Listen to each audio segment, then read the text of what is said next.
Hello YouTubers, I just wanted to do an update on my Crysis review. Now, I kind of filled that review with bias, especially about the game, part of the game. The last boss, I just kind of wanted to cover. In the last week, I decided to go through it on hard and delta. And I've got to say, that's got to probably be the most annoying boss I have ever faced. It is so cheap, so incredibly bad level design on that.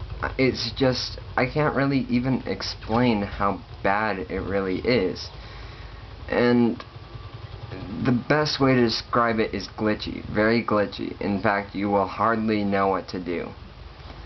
And a little spoiler here, what you end up having to do is basically what you would think wouldn't work. Now you're given, spoilers here, you're given a giant rocket propelled nuclear launcher, and it only works for the last boss. That annoys me also. I would want to just blow up random stuff with it, but you're only allowed to use it on the last boss. And you can't use it in what you think might be the last boss is actually not. It's just a small walker. The real boss is a giant mothership that's just impossible. But it's not so much any of these. The difficulty is more than it needs to be. That's not really what bothers me. I like a challenge. Problem is it's cheap and glitchy. One of the glitches is that I don't know if it's my poor graphics card with its poor physics engine or what. But basically what happens is you fall through that boat. You fall through the aircraft carrier. You cannot stay on that thing. You will fall through tiny cracks and crevices, and basically you can only stay in one place. Another thing is the amount of enemies and gunfire you will experience. Oh my gosh, did they really need to put in about 50 enemies alongside the boss? And why do they need two bosses? Why can't there just be one? I mean, if you're gonna put two, why don't you put one in the middle? It just doesn't make any logical sense whatsoever. Now, aside all these things, I'm not going to lower the review. I still think it's an amazing game. But the last 5 hours of that game will be so annoying that you will never want to play him again.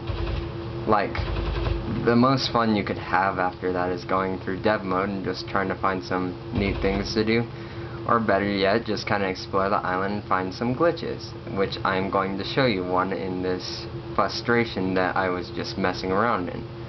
Now what you want to do is you want to find in the second mission, the recovery mission, after you locate the CIA agent and you get past the tanks, you want to run the opposite way that you were going to. You want to come back to where you were coming from.